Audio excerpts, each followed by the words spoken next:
देश बंचातु निशा अटे विष संगे समान सकाଳରେ ଜଳି ଯାଏ ଜୀବନ निशा अटे विष संगे समान ସକାଳରେ ଜଳି ଯାଏ ଜୀବନ कर नहीं भाई निशा अभ्यास।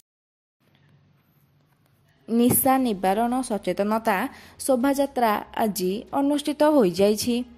ढेंकानाल आज सारा पृथ्वी रे जून मास 26 तारिख को आंतर्जातिक निशा निवारण अपव्यवहार दिवस रूपे पालन करा जाउछि।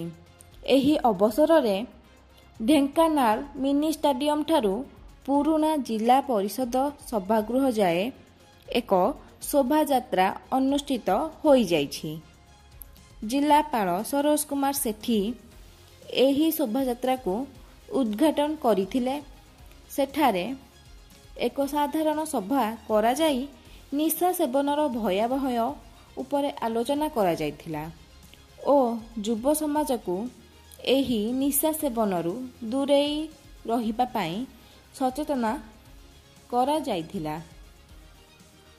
एही कार्यक्रम रे जिला आरक्षी अध्यक्ष लोगा नायक दिव्या भी अबकारी विभाग डेपुटी सुपरिटेंडेंट श्रीमती सीताराणी पटायत अतिरिक्त जिलापाल उदय कुमार महापात्र ढेंकानाल स्वयं शासित विद्यालयर देवराज बेहेरा जिला मुख्य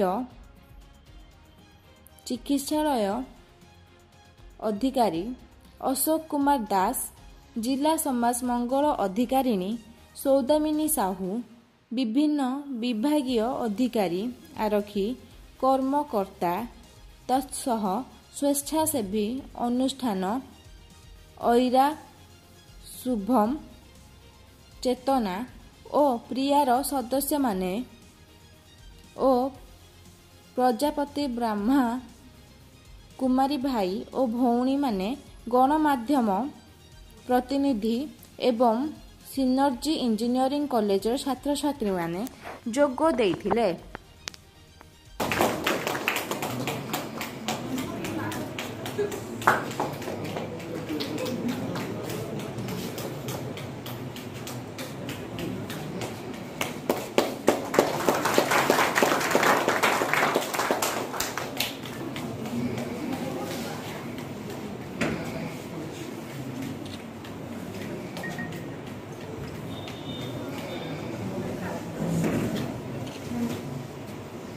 जिले में दीर्घ दिन प्रशासनिक दक्षता तहसिलदार रु सबकलेक्टर एडीएम ये जो विभाग पहुंच भितर जन आमायिक सरल सावलील मनीष भाव समस्त पाखे परिचित स्वागत करुच्ची ब्रह्म कुमारी भौणी जे जो अतिथि माने आम पाखे आसी उपस्थित होती समस्ते आम प्रशासन गंडी भितर